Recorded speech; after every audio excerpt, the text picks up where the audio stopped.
Good evening and welcome to the 31st Annual Historic Preservation Awards. My name is Anselm. I'm a longtime member of the MHA Board of Trustees. And at this time, I'd like to welcome our brand new board chair, who's newly minted, was just elected 6 days ago, Selma Cash Hall.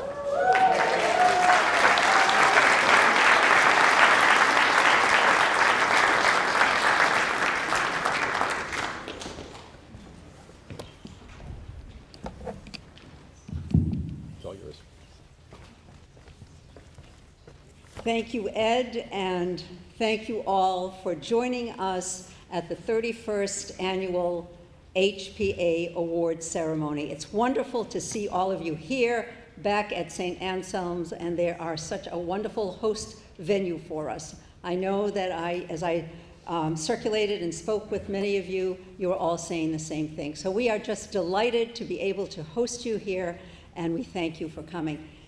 And as Mr. Bruder said, I've barely been president, so I'm not sure that I can take credit for anything. I know I can't take credit for anything here, except to say that I am honored and delighted to be here and to hold this role in a community that has been good to me.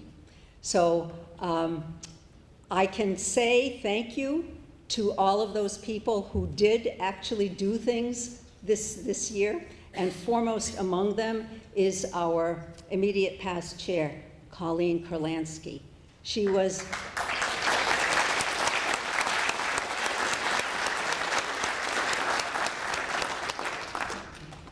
chair for 4 years, and in fact, the only chair that I knew. And she honestly did an amazing job. As you recall, those were the years of the pandemic, shifts in leadership, financial global crises, and yet she had a steady hand and ruled with clarity and intelligence and generosity. She had her finger on the pulse of all things Manchester, and thus she was really able to steer us very well to this point. There are big shoes to fill. I'm not sure that I'll be able to do so, but I do count on her help. So thank you again, Colleen.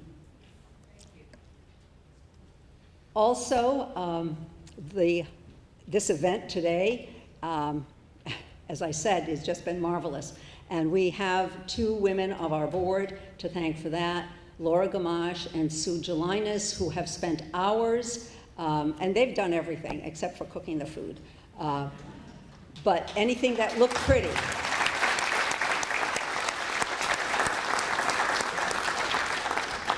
I'd also like to thank the members of the Board of Trustees. They have been amazing in their commitment to this organization. So not only the current Board of Trustees, but I've seen here many past members. So would you all please rise so that we can acknowledge your contribution and your dedication to Manchester and the Historic Association. Please rise. Past and present.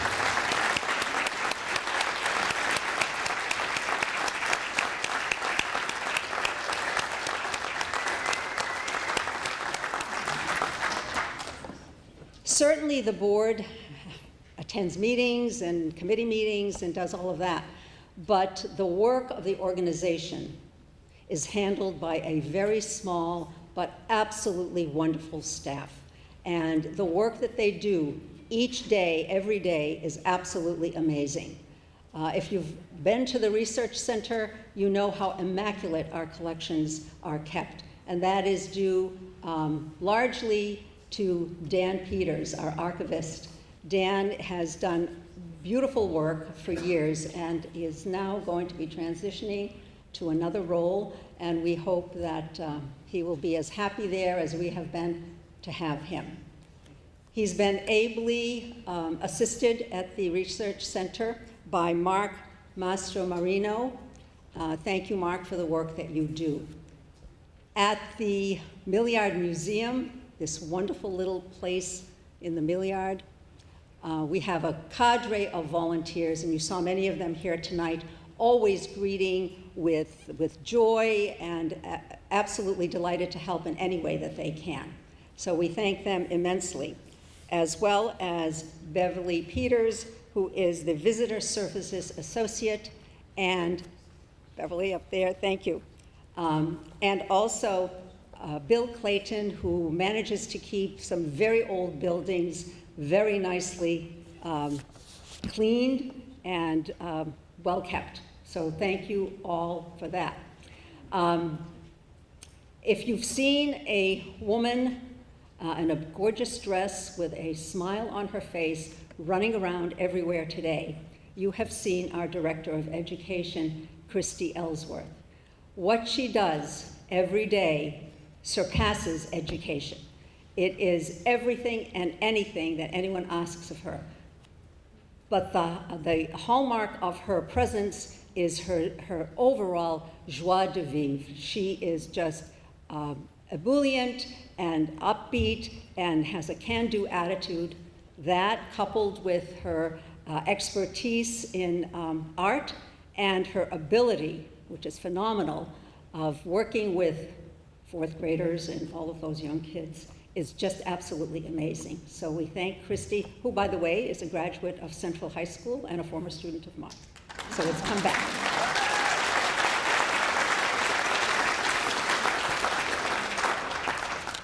And finally, Jeff Barraclough, our executive director. Jeff has been with the organization for over 11 years, although he did take what I call a sabbatical, where he further honed his many outstanding skills and has come back to us. And again, I'm sure you have seen all of the wonderful work he has done in exhibits and in just managing all of us. But yet he does it with intelligence, with overall, I would say, the calmness of his demeanor in all situations is amazing. So we thank him and hope his tenure lasts triple 11 years. Thank you.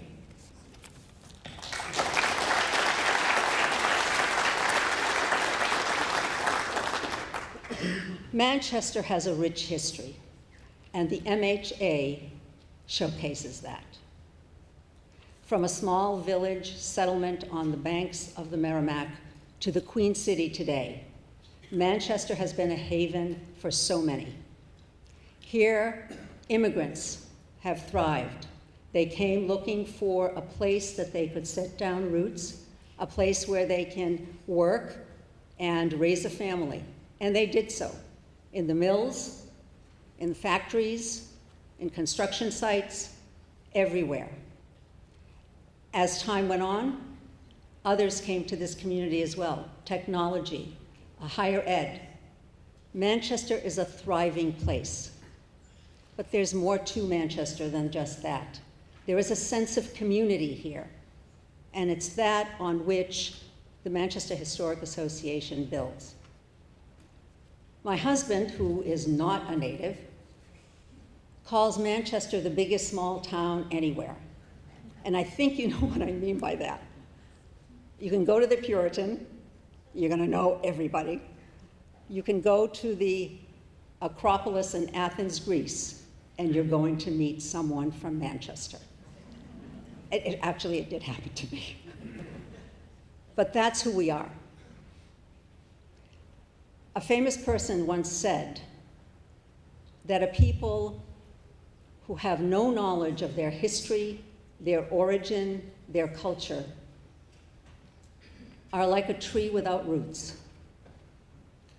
Well, I think we all know that Manchester abounds in trees, but those trees have to be cultivated.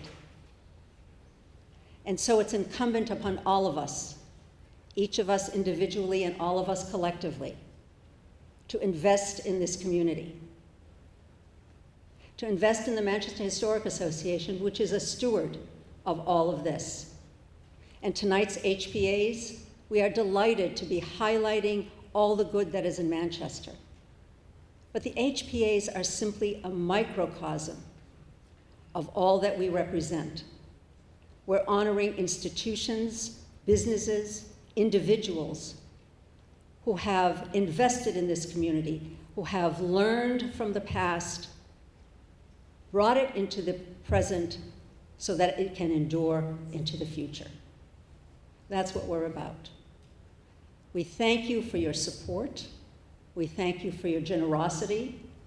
We thank you for your commitment, not just to Manchester, but to the Manchester Historic Association as well, allowing us to continue with our mission to collect, preserve, and share all that is good in Manchester.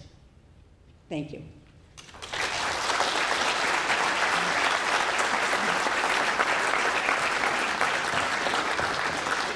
For those who are playing along at home, it was 4 minutes before she slid in the plug for Central High School. But West is going to have its time here too. That's only fair. But if we're going to say anything, the people from West have a history at Central as well. So, and that's what Manchester is all about. We are all part of this fabric, each fiber, that enhances our community. And now it gives me a great deal of pleasure to introduce our honorary chair, although she probably needs no introduction, Clara Monier. Clara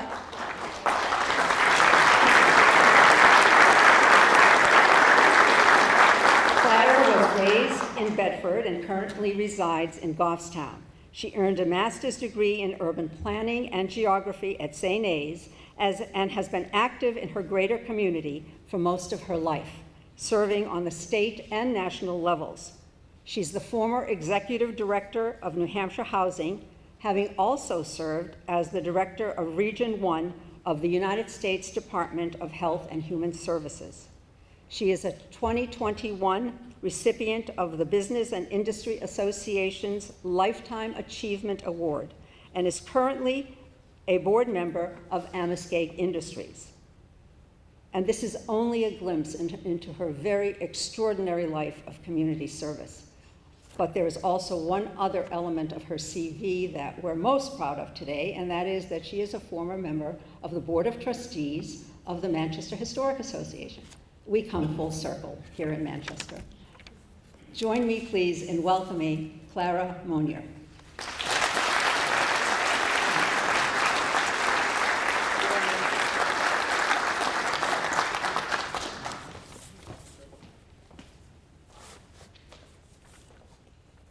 Thank you, Selma, for a very kind introduction. Good evening, ladies and gentlemen. Thank you all for taking the time out of your very busy schedules to support the Manchester Historic Association here this evening. Manchester has always been a city in transition. Manchester was a mill town, and look where it is now. It is now transitioning into a college town with over 14 institutions of higher learning and a major center of biotechnology innovations. We have gone from computer games to replacements of arms, legs, and other assorted body parts. Those who knows what those little black boxes on wheels rolling through the mill yard would be capable of doing. We have come a long way in a very few short years. We should not forget how we got to the future. That is one of the major reasons for the existence of the Manchester Historic Association. So thank you all for what you do for the association. Our descendants, all of them, have to know where we came from and how far we have moved. Manchester is in the process of adjusting and recognizing this. But we must remember what we have done to get to the future. The Manchester Historic Association should play an important role in those efforts. And with your help, it will. I thank you for being here this evening, and a very big thank you for a special evening. Thank you.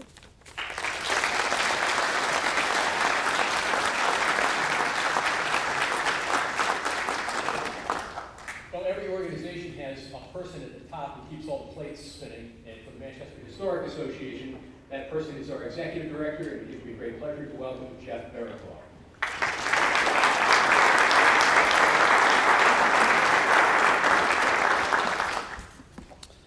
Thank you, Ed. Good evening, everyone. Thank you so much for being here. Welcome to the 31st Annual Historic Preservation Awards. For 31 years now, through this awards program, the Manchester Historic Association has been recognizing and supporting the efforts of more than 200 individuals, businesses, and organizations who have made significant contributions to the preservation of buildings, neighborhoods, traditions, and other historic resources in our city. The first time I attended this event, it was the 19th annual, and I know some of you have been here from the very beginning. So I'd like to take a few minutes now to talk about why we do this, why we recognize historic preservation in Manchester, and why we've been doing it now for 31 years. One of our sponsors, Matuszewski Architects, included the following quote by John C. Sawhill in their advertisement that you will find in tonight's program book. He said, quote, "In the end, our society will be defined not only by what we create, but by what we refuse to destroy." In the last 31 years, there has been a lot of important historic structures that the people of Manchester have refused to destroy. 15 years ago, in 2008, the MHA included a list of endangered historic buildings in their program book for the Preservation Awards that year. Included in this list were many landmarks that have since been preserved or restored and have received preservation awards. These include the Ash Street School, the Pandora Mill Building, Manchester's first high school on Lowell Street, St. Anne's Church, and the Weston Observatory. We at the MHA certainly do not take credit for the work that this was done. This was done by conscientious property owners and city leaders who cared about preserving the history of those who have come before us. But we do hope that the Historic Preservation Awards program has encouraged preservation efforts by demonstrating that historic preservation is possible, whether you are a homeowner, a small business, a nonprofit, or a department within the city, and that historic preservation is good for the community. Another longtime sponsor and supporter of this event, Dick Antignost, said at this event a couple of years ago when he spoke that the Manchester Historic Association and the Preservation Awards has helped to make historic preservation fashionable by bringing projects to the forefront for everyone to appreciate. So I would like to thank you all for your support, whether you are new to this event or have been supporting the event for 31 years. Thank you for helping in this worthwhile cause to preserve our heritage. Before we go any further in the night's program, we do have some wonderful sponsors who have made this evening possible. I would like to recognize our lead sponsor for tonight, RBC Wealth Management, the Belanger Wealth Management Group, for your continued support of both the MHA and of the Historic Preservation Awards, and also to St. Mary's Bank and to Eastern Bank, our $2,500 level award sponsors. I would encourage you all to please be sure to look through your program book this evening for a complete list of all of our sponsors. Thank you to all of you and to the many individuals who also came and bought tickets and supported this event. I would like to also just acknowledge and thank our Board of Trustees and the event committee, including co-chairs Laura Gamache and Sue Gelinas, who have worked tirelessly to make this event a success. Thank you also to our Historic Preservation Committee, who met last fall to consider award nominations and choose tonight's honorees. Thank you to the many volunteers who have made what we do possible. And finally, a special recognition to our hardworking and dedicated staff. If you could please stand and wave when I call your name if you're here. Christy Ellsworth, our Director of Education. Beverly Peters, Visitor Services Associate. Bill Clayton, our Maintenance Coordinator. Mark Master-Marino, our Library Assistant. And finally, Daniel Peters, our Archivist. And as Selma already mentioned, I do want to make special mention of Dan tonight. After nearly 10 years working at the MHA in a variety of roles, he will be moving on at the end of the week and taking a new job. So thank you, Dan, for all that you have done for the MHA, and we wish you all the best in your new endeavors.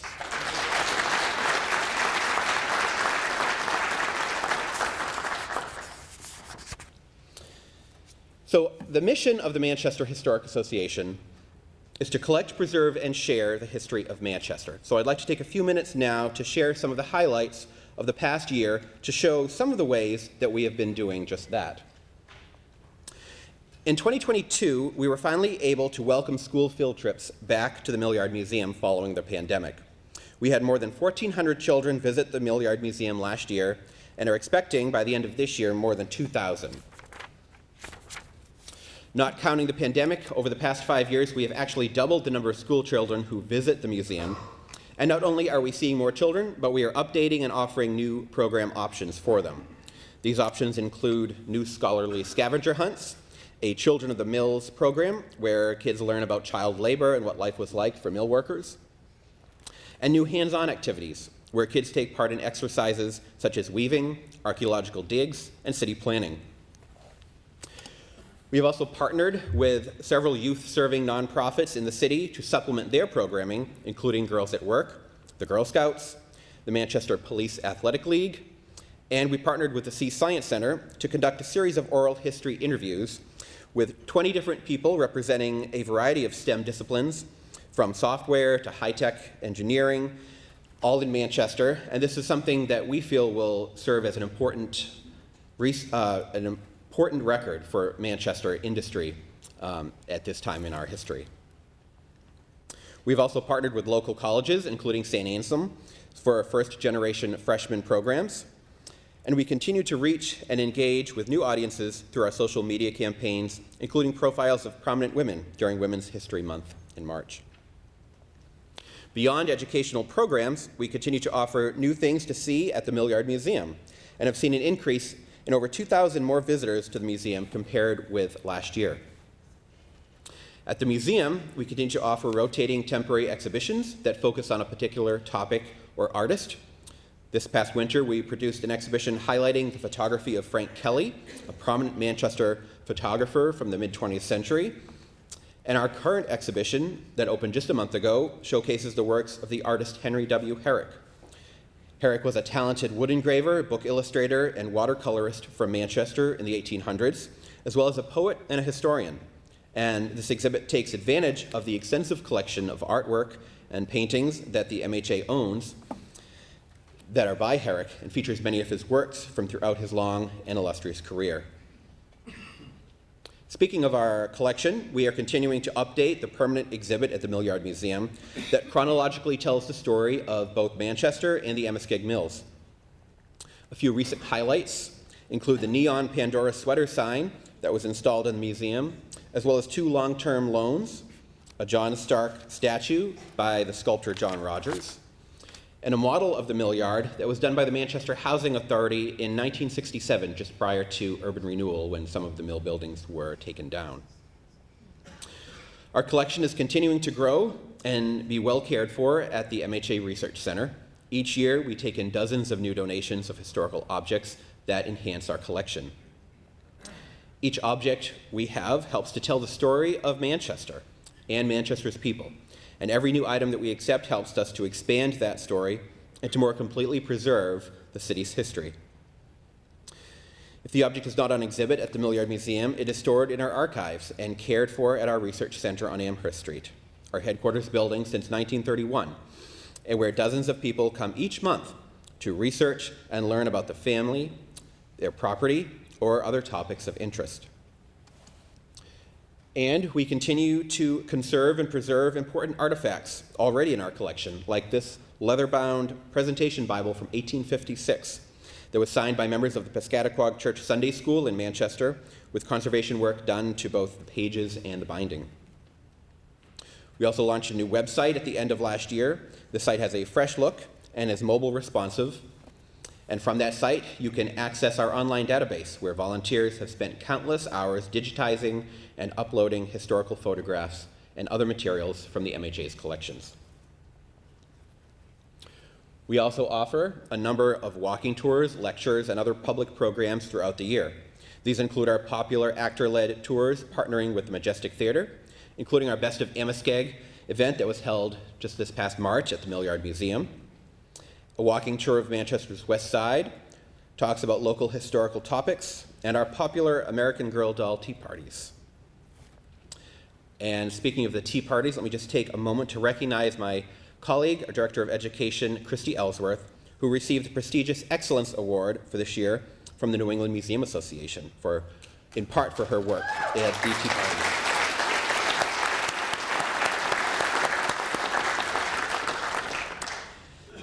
We have several events and programs planned throughout the summer and fall this year, and without the support of all of our members, our sponsors, and other donors, none of this would be possible. So again, thank you very much.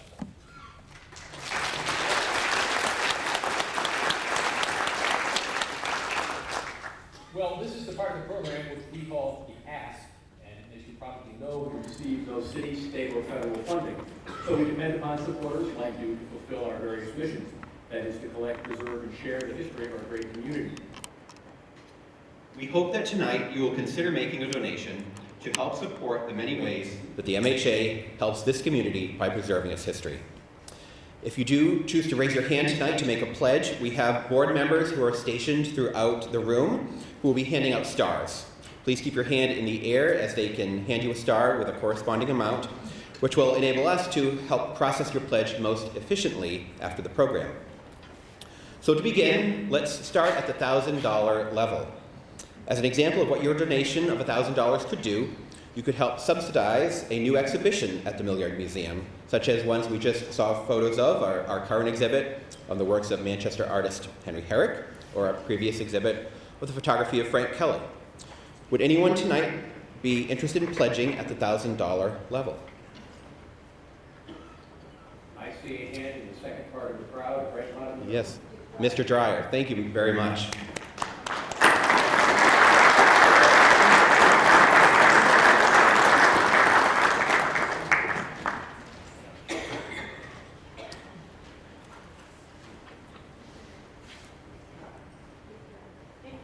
Yes, thank you very much. All right. So Dick would not like to sit in the boat all alone. Would anybody like to join him? I see a hand over in the right section. My right, your left. Thank you so much, Sue. Thank you.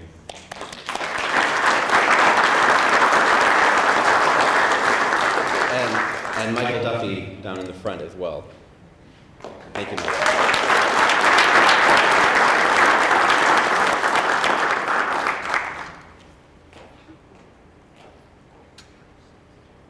Anybody else?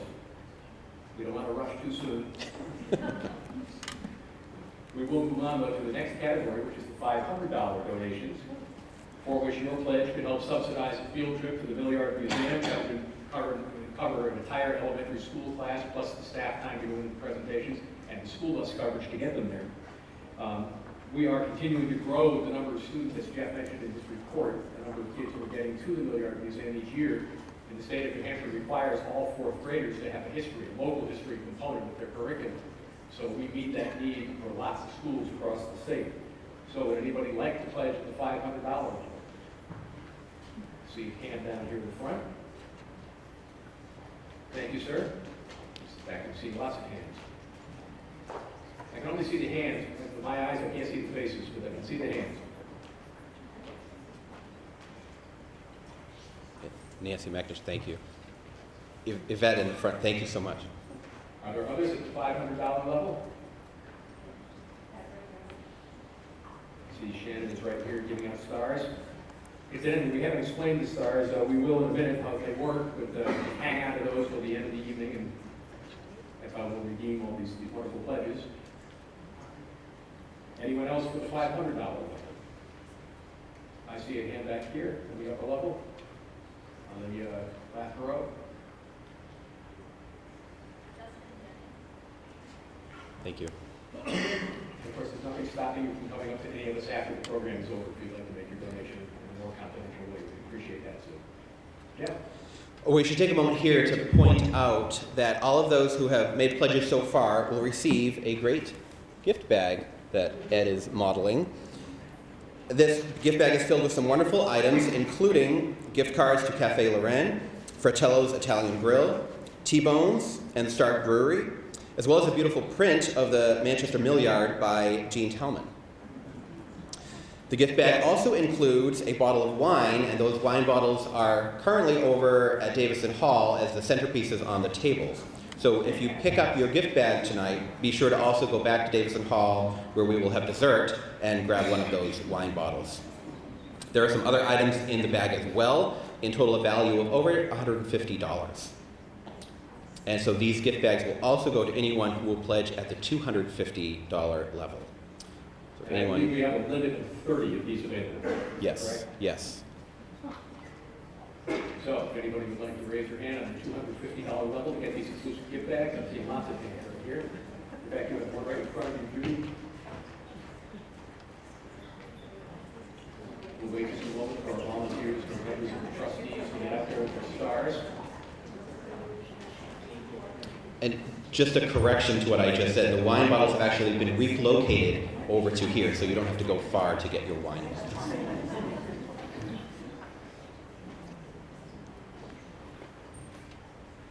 Anybody else that we were missing, we can't see here?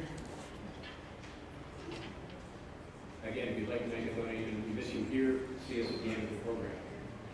But thank you all for your generosity. We will make these gift bags available to you at the end of tonight's program. You can leave with them. Let's move along now to the $100 level. A gift of $100 will help support the operations of our MHA Research Center on Amherst Street. Each year we receive lots and lots, hundreds probably, of donations of photographs, historical objects, papers related to the city of Manchester. And all of these need to be cataloged and stored properly and accessioned so that we can tell where they came from and what they pertain to.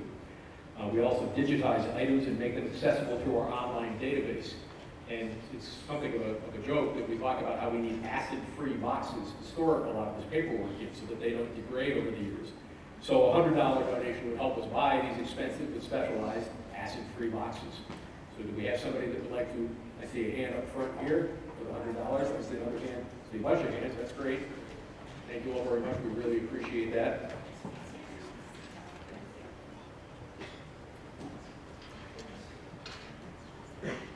Make those trustees run. Any others at the $100 level before we move on? All right. All right. Thank you all very much. The final set of stars that our trustees have tonight is the $50 level. Would anyone be interested in pledging at $50? Thank you. Just a reminder, keep your hands in the air until our trustees can hand you out the appropriate star. You may notice if you receive a star that it has a QR code on the back. If you wish, you can scan that code to make a secure payment online. Otherwise, staff will be happy to assist you at our registration table just outside here following tonight's program.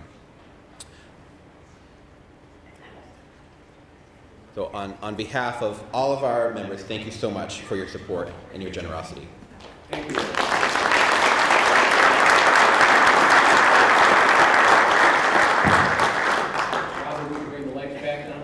Move on to that portion of the program for the Century Club. We call these awards Century Club because they are exclusively for organizations, individuals, and causes which have reached that 100th anniversary, an important milestone.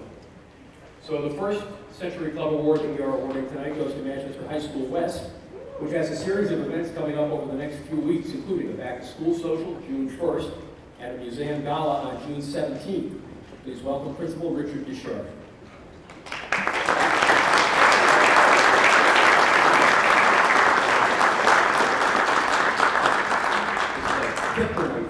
She has to present an award to the West High School. Aw.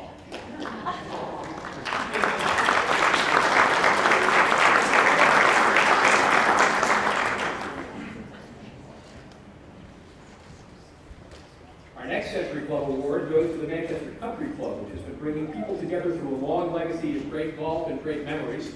The next club award is being presented to David Larrabee of the MCC Centennial Committee. David?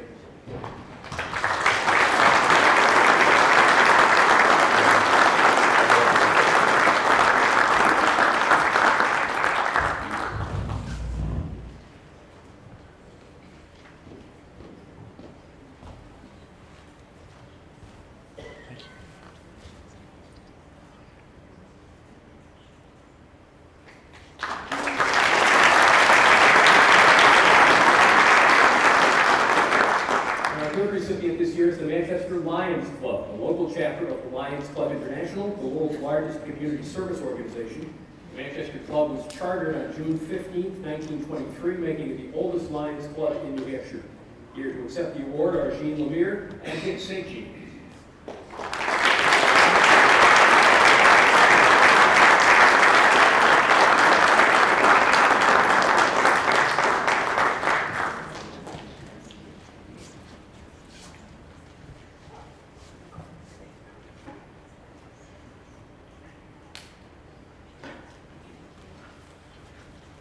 Thank you, gentlemen.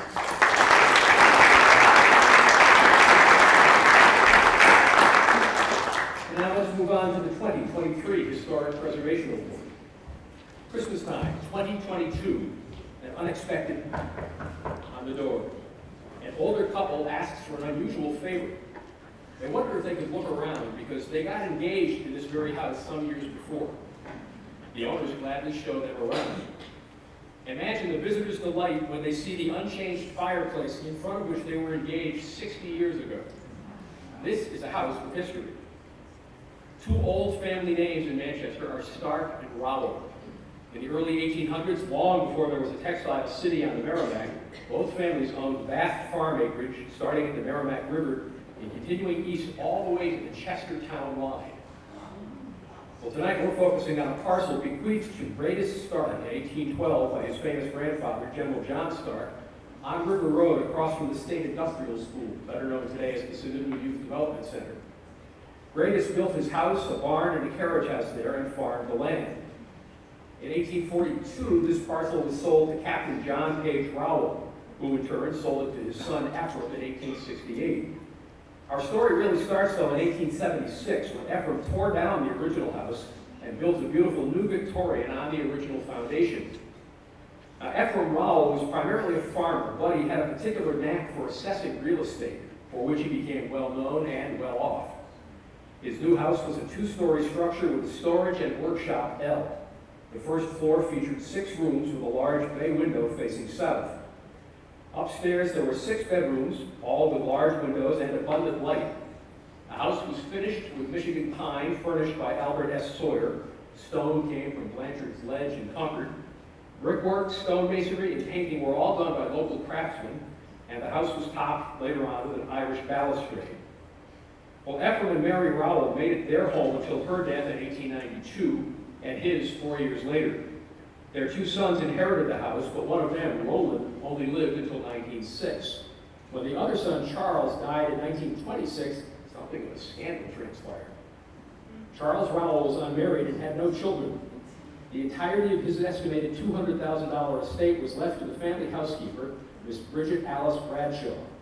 She had begun serving the family as a 16-year-old in 1890, and her loyalty was rewarded with the house, the farm, and Charles Rowell's downtown business interests. Now, Alice Bradshaw's good fortune didn't change her much.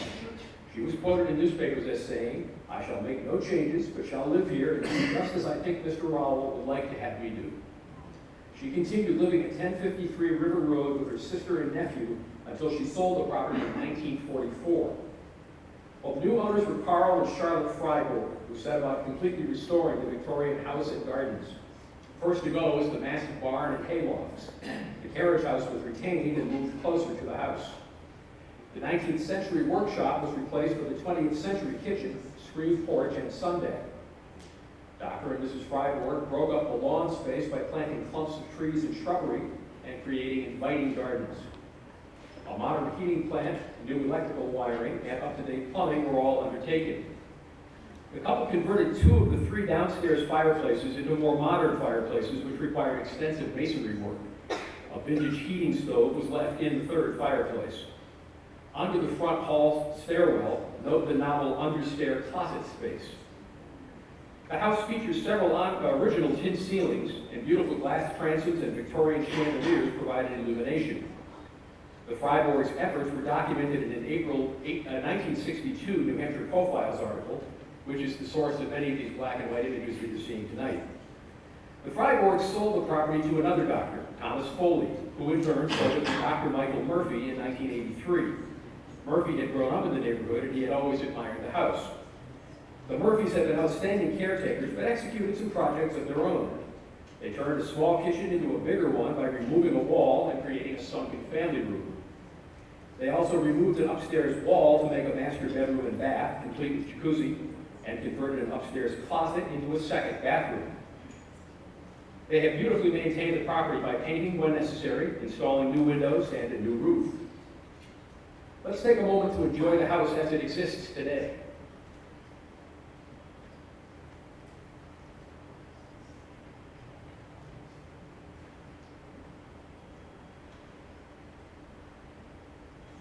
The Murphys are passionate about the gardens and even discovered a bit of a mystery when they moved in. They found the gravestone of 15-year-old Elizabeth Rowell in the basement. She died in 1840 when Manchester was barely incorporated as a town. There was no municipal burying ground then, so Elizabeth was interred on the family farm.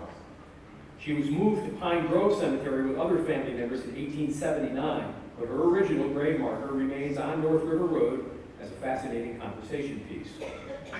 The Manchester Historic Association is proud to present this Homeowners Award to Michael and Lynn Murphy for their home at 1053 River Road.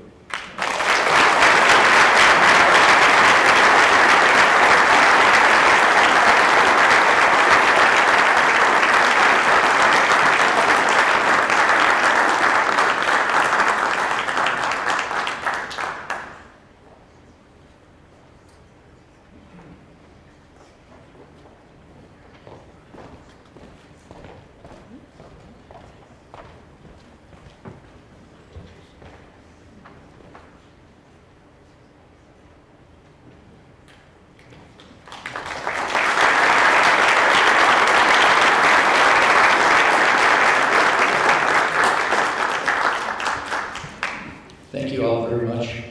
Selma told me I had 2 minutes and Ed 1 minute, so I'm going to go probably in between. Most of the history of the house has been chronicled. You know, we feel like we are there now, but we kind of hold on to it for another generation. There's been only 8 families in 200 years.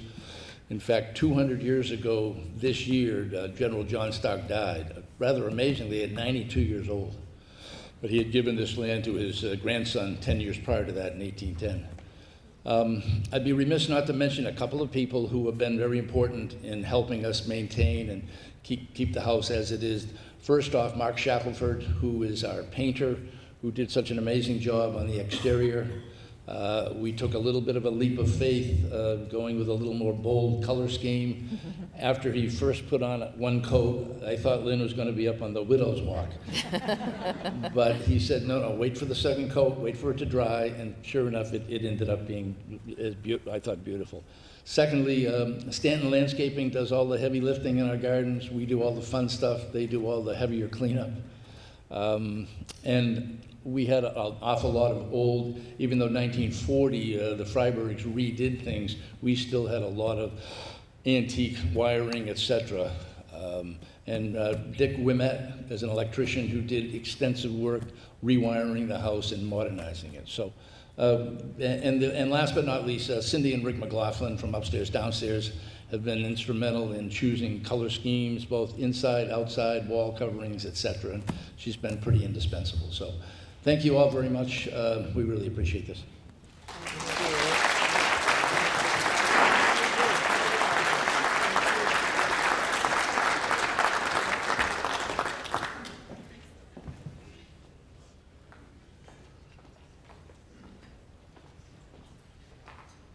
For our next award, we moved downtown to an area once known as Park Street, but today is known as 163 Lake Avenue. We're focusing on a brick building that looks like it might have been an old fire station. Actually, it was built in 1894 for use as the Ward 5 voting room and a home for a famous local militia. It is also inextricably tied to the sad tale of William H. Durbin. In the days after the war between the states, towns raised their own militias. There were several in Manchester, and they each had an armory where they could store their equipment, their uniforms, their supplies, and hold social gatherings. Well, the Sheraton Guards were organized in Manchester in August 1865 under the direction of Reverend William MacDonald, pastor of St. Anne's Roman Catholic Church, which had twice been attacked by Protestant mobs in the previous year. So the unit was actually named for the famous Army Major General Philip H. Sheridan, who had served with many of the Manchester men involved in the Civil War. Initially called the Sheridan Rifles, they joined the state militia as its only Irish unit, Company B, 1st Regiment, New Hampshire National Guard. With 110 initial members, the Sheridan Guard needed a place to meet. On March 22, 1867, the Amescake Manufacturing Company sold the city of Manchester a 3,000 square foot parcel on Park Street. The lot sat empty until January 1893, when the Board of Mayor and Aldermen authorized the princely sum of $6,000 to erect the building. In 1894, the city records show that the Sheridan Guards occupied that building on the renamed Lake Avenue rent-free, but it noted that Ward 5 meetings were also held there. A grand opening at the Sheridan Guard Armory was held January 15, 1895, with a public reception, live dance music, and refreshments. Well, America went to war against Spain in Cuba in 1898, and the Sheridan Guards were the first in the state of New Hampshire to volunteer for federalization. One of their members signing the petition was 22-year-old William H. Durbin. Now note the spelling of his name, D-E-R-V-I-N. In the ensuing years, it would frequently be misspelled D-E-R-W-I-N. The Sheridans, in fact, never made it to Cuba, but they were assigned to a fever-stricken camp, Camp Thomas, in Chickamauga Park, Georgia. The weather was foul. Young Corporal Durbin caught typhoid fever, then slept for 2 nights in a tent without any side flaps, during which he contracted pneumonia and died. Durbin's body lay in state in the Ward 5 Armory back in Manchester, which was draped in black for the occasion. The funeral procession stepped off toward St. Joseph Cathedral, where a military funeral with high honors was conducted August 16th of 1898. Durbin was buried in the family plot at St. Joseph Cemetery, where there is a small monument to him, noting he was the first local boy to die in the Spanish-American War. And note that even on his own plaque, his name is spelled both ways. Well, in 1910, 12,000 Manchester citizens turned out as the Sheridan Guard laid the cornerstone for an outdoor memorial at the old St. Joseph Cemetery on Donald Street. The structure sheltered an altar and a dome supported by 8 9-foot columns, allowing Mass to be celebrated from any of the open sides. Like later American Legion posts, which were named for fallen local veterans, the United Spanish War veterans named their Manchester unit the William H. Durbin Camp No. 5. By 1904, the city of Manchester recorded the cost of repairing and maintaining this Ward 5 Sheridan Guard Armory at $77.61 a year. The Sheridan Guard finally disbanded in 1939, so the building was utilized primarily as the Ward 5 voting place and a community meeting program, a community program room. One final reunion and one final dinner for members was held in the Lake Armory, the Lake Avenue Armory, in 1940, on the 75th anniversary of the Sheridan Guard's founding. By the mid-1960s, this building was vacant and becoming an eyesore. In 1969, it was turned over to the Manchester Community Action Program for $150 per month rent, providing that the facility be vacated by 11 p.m. to spare residential neighbors any noise. Well, after more years of vacancy in the early 1970s, the Board of Mayor and Aldermen leased the property to Nicholas D. Burgess, doing business as the North American Veterans Association. Essentially, it became a social club, and many observers criticized the noise and the general seediness of the neighborhood. In 2005, Linda and Peter Murphy bought the building for $120,000 and immediately envisioned an entirely different use. Murphy's bare-knuckle boxing had already been in business for 25 years, offering lessons in pugilistics, kickboxing, mixed martial arts, and self-defense, as well as circus arts and dance instruction for children. Well, today, the interior of the building is dominated by a boxing ring. Large windows offer plenty of natural daylight. False ceilings have been removed, exposing the original heavy beam roof supports. The exterior of the brick building is much as it appeared in 1894, with the exception of some replacement front doors. The interior has been stripped back to the original brick walls by removing decades worth of flooring, sheetrock, plaster, and false ceilings. Linda Murphy has gone to considerable effort and expense to bring the building up to current code with new electrical and air circulation systems. Unfortunately, in recent years, the next door property was sold and the building was built extremely close to the Murphy facility, effectively blocking out all sunlight on the east side of the building. Perhaps you remember this piece on WNUR-TV's Chronicle back in 2015. Incidentally, Aaron really beat up on the show. Murphy's, like the rest of the world, suffered a hit when coronavirus came along. The gym had to temporarily close, but is back in action with a full program. The building at 163 Lake Avenue has been a military armory, a voting place, a nonprofit organization, a nightclub, and today is a supervised gymnasium and instructional facility. The Manchester Historic Association is pleased to present an Adaptive Reuse Award to Linda Murphy of Murphy's Bare Knuckle Boxing for the building at 163 Lake Avenue.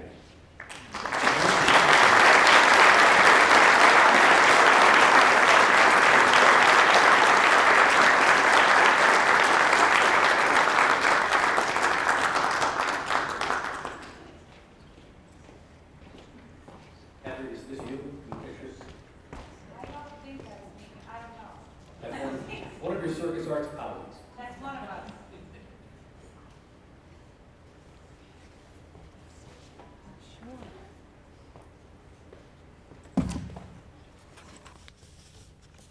My building sat empty for 12 years, and nobody wanted to buy it. And after having to move 3 times with my business, I thought, I'm going to try to buy something and be able to stay there, make some noise, have nice flat floors and high ceilings. And so happened to see this building, and it looked very dark and just something nobody would notice when you drive by. And because the front of it was covered, it had spray paint on the brick, and it just looked bad. So prior to that, it was, I heard from the neighbors, the worst bar in the city. So,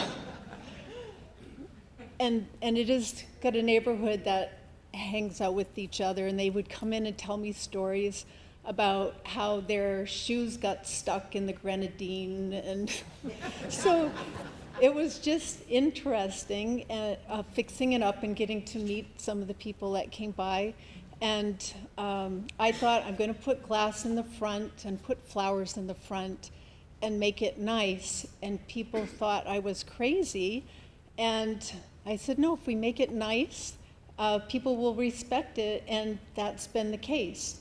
And as an artist, I needed something that we could operate and have the students that come in to learn feel as though they can think and create.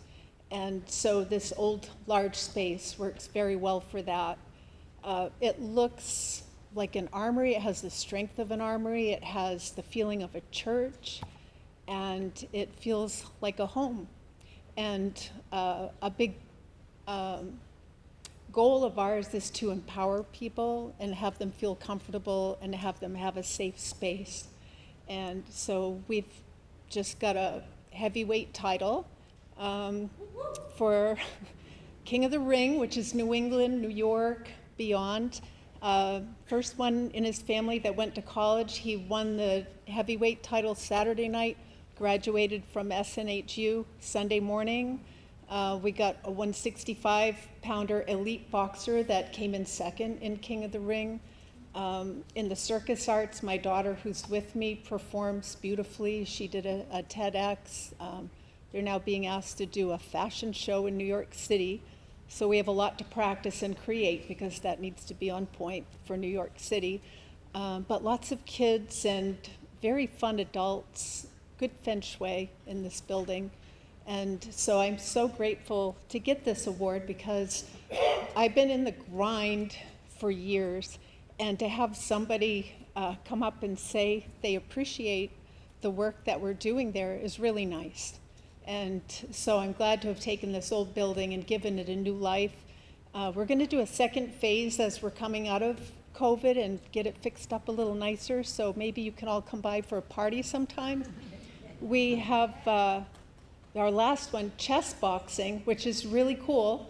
They do a round of boxing, a round of chess, round of boxing, round of chess, and then we do some flying on the trapeze in between, and you cannot get bored. It's really fun. So just be watching for that, and thank you again very much. Thank you so much.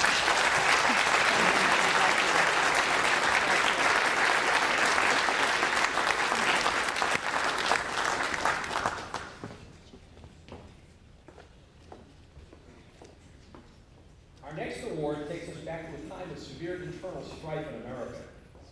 Manchester was a young city in 1860 with a population of only 20,000 people. The entire state of New Hampshire only had 326,000 residents. The war that took place between 1861 and 1865 has been called the War of Rebellion, the Great Rebellion, the War between the states, the War of Secession, and the Confederate term, War for Southern Independence.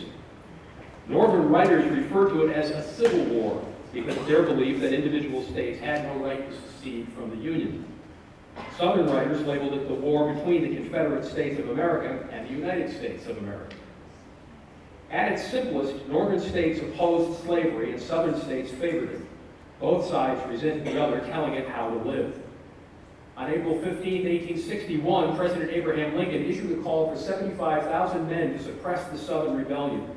In the next 2 weeks, more than 2,000 New Hampshire men answered the call. Figures vary about exactly how many Granite Staters fought in the Civil War, but it was believed to be about 34,000 men. The 6 New England states provided about 14% of the Union or the Northern Army.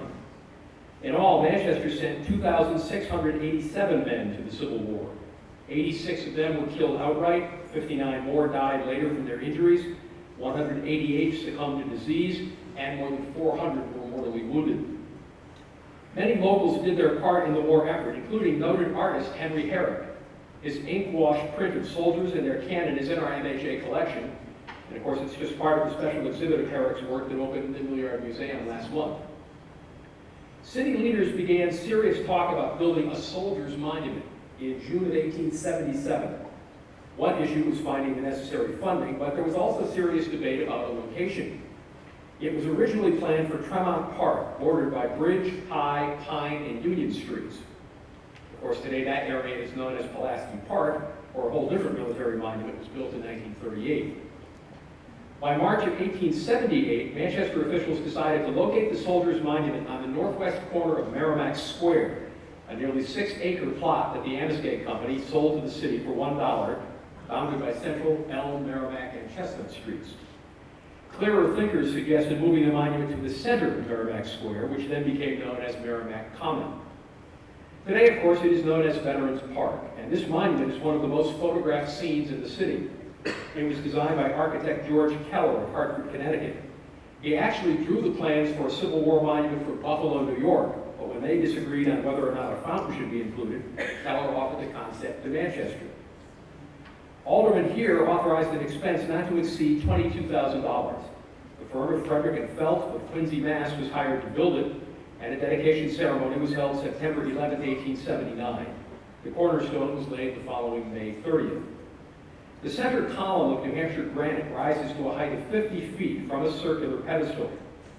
Atop it stands Victory, a bronze crowned female with a wreath in one hand and a sword in the other, by sculptor Caspar Buberl.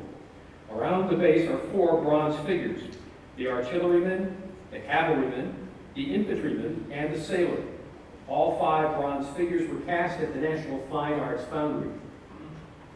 Between the 4 statues around the base are 8 bronze posts in pairs for gas lights. Surrounding the pedestal is a continuous 4-foot frieze in bas relief depicting wartime scenes. Attached to the corners of the circular pedestal are a dozen gargoyles from which jets of water fell into a 30-foot basin. A plaque at the base of the monument reads, "In honor of the men of Manchester who gave their services in the war, which preserved the union of the states and secured equal rights to all under the Constitution. This monument is built by a grateful city." Well, of course, today Merrimack Common is slightly smaller than it was originally because the eastern portion of the block was taken to build the Hillsborough County Superior Courthouse. In recent years, the city has erected a massive seasonal tent that covers a performing arts stage. It serves a purpose, but it does tend to dwarf the adjacent monument. As often happens with public monuments, this one was hit by the environment. It took its toll. The Soldiers' Monument had bronze that tarnished, metal that rusted, water that stained the granite base, and vandals did damage to the basin. So in early 2020, the City Department of Highways teamed up with the Engineering Department and the Manchester Parks, Recreation, and Cemeteries Departments to renovate the monument. They cobbled together funding which would eventually top $250,000, but they provided a grand facelift, including new drain and manhole covers, replacement ornamental lights, cleaning and repointing of granite, removing clay brick and installing concrete pavers in the basement, cleaning and treating the bronze figures, installing a dozen new uplights, replacing missing swords, and replacing opaque light fixtures with clear glass. It was a lot of work and took a lot of time, but the project is now complete. In fact, the water fountain was just turned on during a ribbon cutting on April 20th.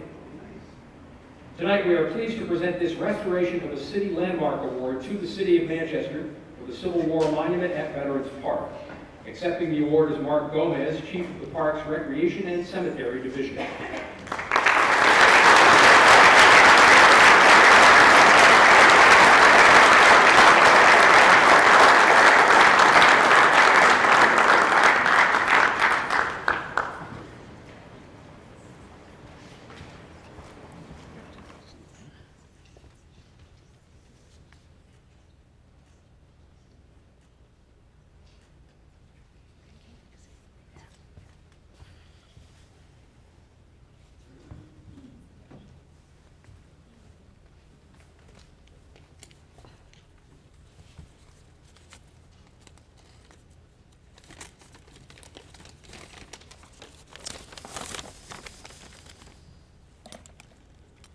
Thank you, Ed.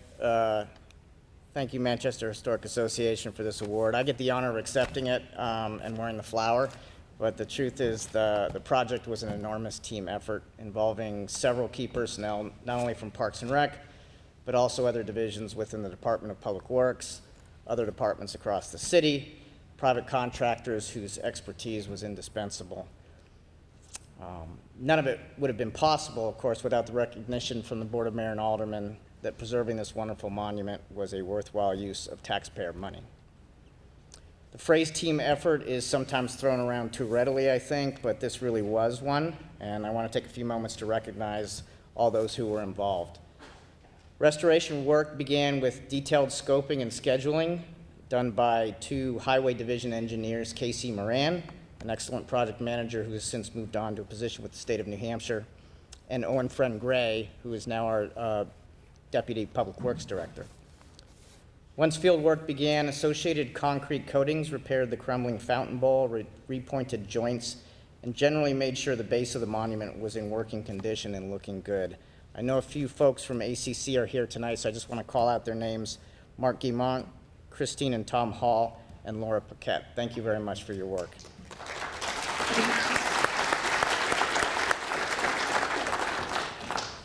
The painstaking cleaning and conservation of the bronze statues and ornamental lights was performed by Josh Crane and his team at Daedalus Conservators. They also did, by the way, the monument at Pulaski Park that was honored a few years ago by the Manchester Historic Association. Josh was hoping to make it tonight, but he and his team are busy on another job south of Boston, so he wasn't able to, but we're very grateful for his meticulous work. And then, Ed, did you say that the city of Buffalo rejected this design because of the inclusion of the fountain? Correct. Yeah, they might have been onto something there. Once the monument was reassembled is when this really became an all-hands-on-deck sort of enterprise. Parks and Rec crews, under the direction of Kelly Coetzee and Andy Vashon, both of whom are here tonight, discovered that the valve at the street that needed to be open to feed water to the fountain was broken.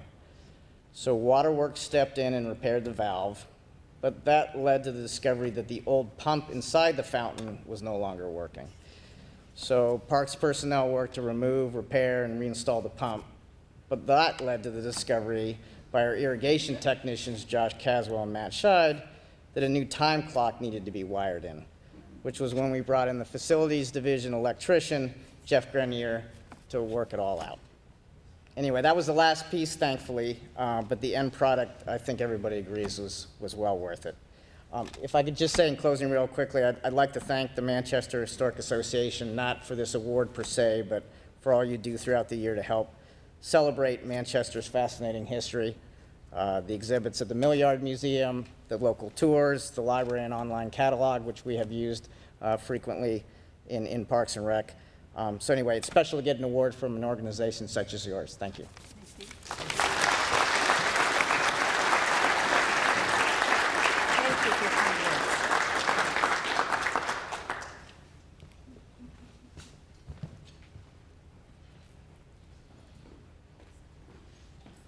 Manchester Award recognizes an ethical value, that is taking care of or preserving something entrusted to one's care. In this case, we're talking about one of the city's oldest residential buildings.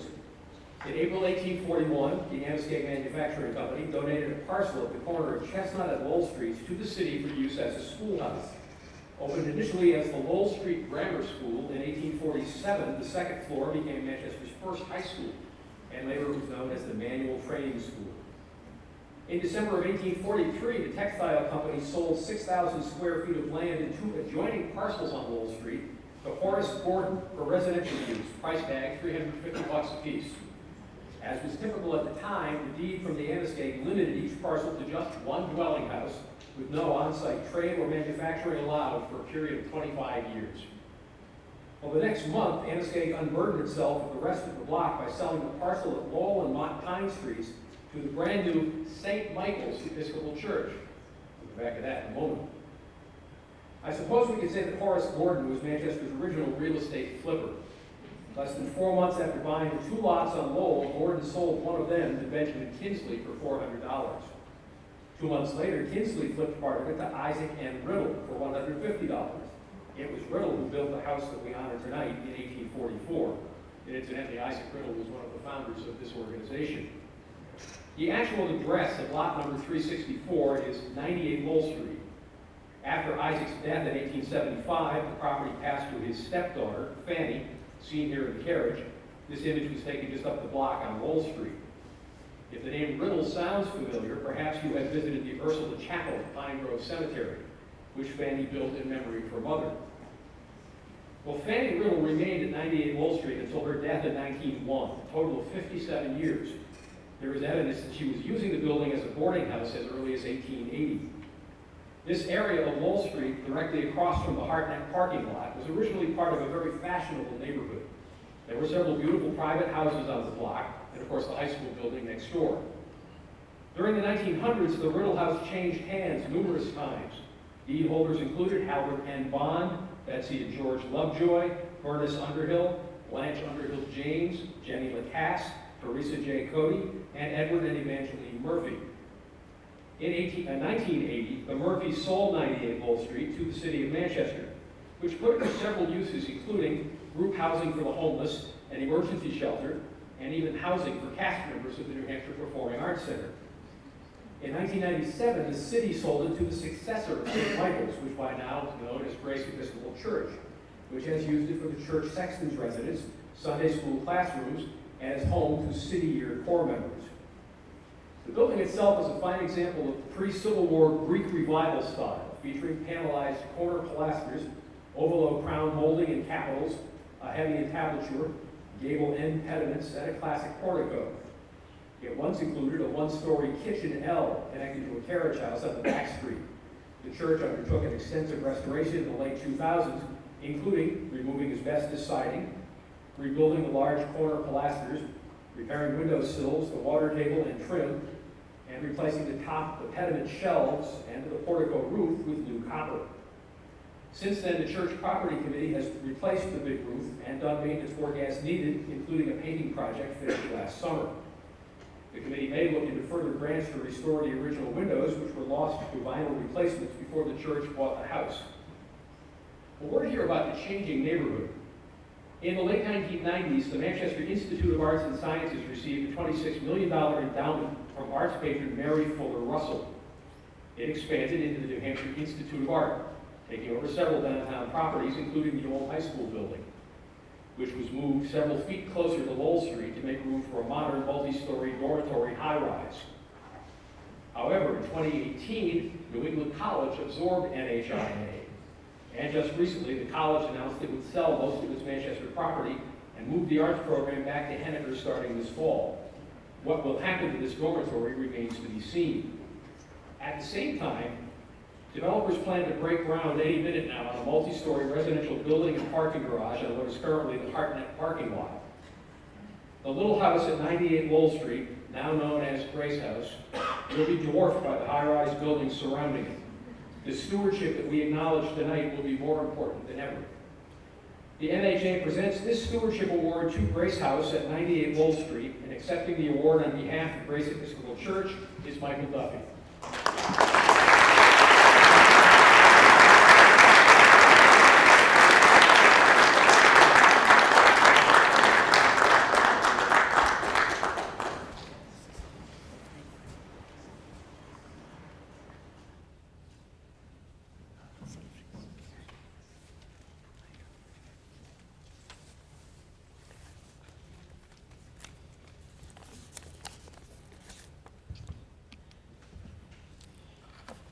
There's a collect that comes around on Good Friday in the Book of Common Prayer that includes these words: O God of unchangeable power and eternal light, look favorably on your whole church, that wonderful and sacred mystery. By the effectual working of your providence, carry out in tranquility the plan of salvation. Let the whole world see that things that were cast down are being raised up, and things which had grown old are being made new, and that all things are being brought to their perfection. It may surprise some people to know that this project has been controversial over the years among the people of Grace Episcopal Church. From the beginning, it was an eyesore, a needy old building, and a very complicated real estate deal. It was seen as the only possible place to expand our landlocked campus next door and to provide Sunday school space in the days of 100 kids in the congregation. I can imagine a lot of heated meetings of rectors and wardens, of vestries and property committees over the return on investment, the cost, the value, the usefulness. The rectors probably wondered what it had to do with God. The vestries wondered how they'd pay for it. And the property committees were already overwhelmed with the 150-year-old pile of granite, slate, and stained glass right next door. A church secretary thought it would be a perfect place for a parking lot. The treasurer kept threatening to get out the for sale sign. An arrogant but enthusiastic church sexton tried to live into his Portsmouth delusions of grandeur by pulling off bits of asbestos siding to find splendid Greek Revival corner pilasters and pediments. A sympathetic rector made sure he didn't get fired for it. And enough of the congregation and enough of the rectors and wardens and vestries decided to take a chance on a crappy old house stranded in a downtown neighborhood. And enough property committees decided to take good care of it, and enough treasurers decided to invest in it, that an interesting thing happened. The place has become a three-dimensional illustration of some of the things we hear about next door in church. It has welcomed the stranger when it provided shelter for a refugee family from the Sudan. It has faithfully demonstrated, as it has gone from eyesore to landmark, the hope of new life in the midst of death and decay. And we all know that good church is good theater. Grace House served as home to generations of young actors in town to perform at the Palace.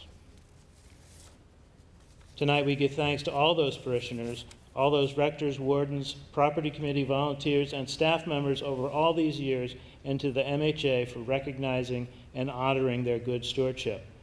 By the way, another thing we like to talk about next door. Finally, I'd like to invite everyone to enjoy our beautiful and historic buildings, as well as some glorious music and singing at Grace Episcopal Church, 108 Lowell Street, 10 o'clock on Sunday, at least for now. In a couple weeks, it'll be the summer schedule earlier. Thank you very much.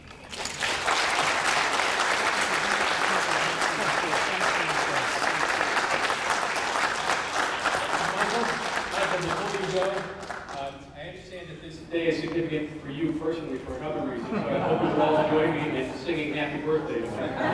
Happy birthday to you. Happy birthday to you.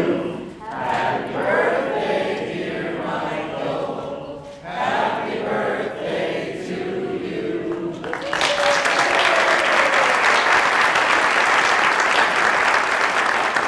Thank you very much. At my age, I'm not sure we want to celebrate so much anymore, but thank you.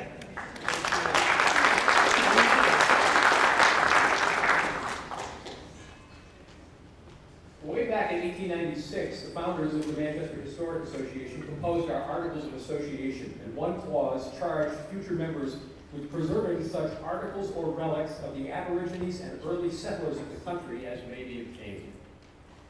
And we have continued to do so through the intervening 127 years, and what we have collected is a vast number of artifacts that lie largely hidden from public view at our research center on Amherst Street. Tonight, we honor a person who knows that collection perhaps better than anyone. It is true that for many years our collection was in disarray. Lots of neat stuff, but no central system to find it, or to figure out where it came from.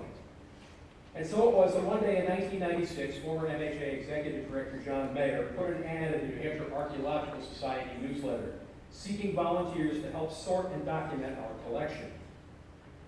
2 young ladies responded. He brought them to a basement coal-bin storage room on Amherst Street and pointed to a table on which was a pile of rocks and said, "Could you please try to figure out what these are and where they go?" Well, Jane Potter on the left of Hooksett and Justine Gengris of Alton on the right figured out the rocks were arrowheads, and it took them 3 days to make sense of the items. Justine has been coming back ever since. Her maiden name is Brown, so everyone knows her as Brownie. The work was not new to her, but also was not her first career choice. She earned a degree in sociology with a minor in history at Colby College in Maine. Her first career was in special education. After raising a family, Brownie met a University of New Hampshire research archaeologist who got her interested in field work back in 1981. She has done field observations and participated in archaeological digs ever since. She did extensive field work surveying the potential impact of the controversial Route 3 and 11 bypass in Laconia. She helped obtain National Registry of Historic Places status from the Charles E. Tilton Mansion in 1982. She did extensive field work in connection with the Russell Colbath House on the Kangamangas Highway for the U.S. Forest Service. Brownie has been intimately involved with the SCRAP program, the State Cooperative Regional Archaeology Plan, and in 1984 was honored with the very first Avocational Archaeologist of the Year award. She also served 10 years on the Tilton Conservation Committee and 2 years as president of the New Hampshire Archaeological Society. Brownie obviously is not afraid to get her hands dirty. She has literally put in her time in the trenches.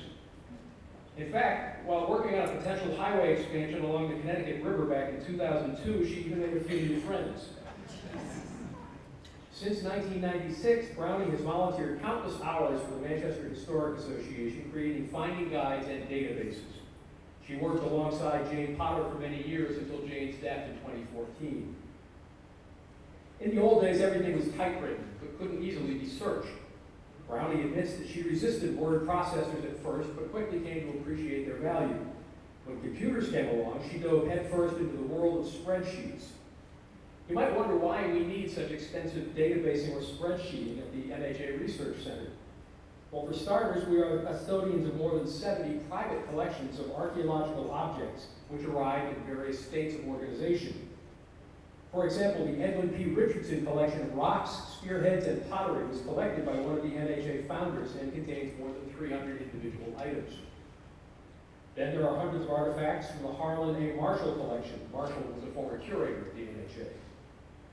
Some of you will remember the excavation of Governor Frederick Smith's residence, the Willows, in 1969 on North Elm Street. The site overlooking the Merrimack River became the high-rise for New Hampshire Insurance Company, and today is one of the Grady Sullivan properties. But back then, at that site, professional archaeologist Howard Sargent collected more than 2,200 items, from soil samples to arrowheads to Native American flaking tools. Perhaps the granddaddy of our archive is the Clyde Franklin Berry collection, which consists of more than 4,000 items from all over the state. Our Native American collection is comprised of another estimated 15,000 items, all of which require accession numbers and documentation. One MHA insider says this about Brownie's work. She figured out a way to catalog thousands of items and make the info available to researchers, making sense of the 12,000 years of Manchester archaeological history that was only hinted at previously. Remember earlier tonight when we were asking you to open your wallets and we mentioned acid-free boxes? This is what they look like, and perhaps now you understand why we need so many of them. Back in 2006, this organization presented its President's Award to Brownie. She has continued to put in volunteer hours, working quietly and efficiently in the archives at Amherst Street.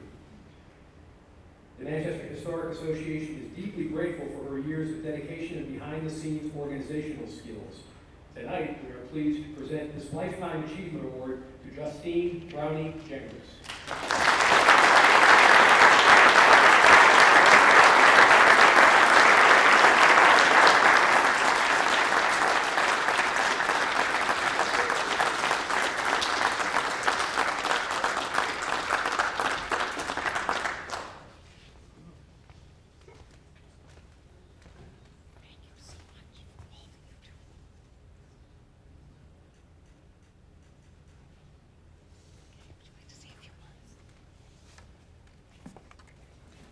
Well, everybody knows that if I start talking, it's hard to shut me up. So quite honestly, it really has been a privilege to work with Manchester's artifacts from the indigenous people. You're dealing with thousands of years of occupancy here before the mills came. And some of the early collectors even noted that this particular artifact was found where they're building the Jefferson Mill. We do have artifacts, remarkably, that came and were collected in the 19th century. And then we have more and more, because as we took better care of the collections, word got out, and other collections were deposited, donated for safekeeping. At the time, this time, we literally have thousands of artifacts from indigenous people, and they're now marked and cataloged, and they are not all in the computer, and that's what I'm working on now. So I thank you, and I thank you for recognizing my dear friend Jane, who passed ahead of me. I wish more people were interested in what I do, because right now I'm the only one working on these collections. Be that as it may, they're in good shape, and I hope you visit the mill yard and get a sampling of what we have many more of, I guess, in the drawers that Ed showed you in the photographs. Thank you very much.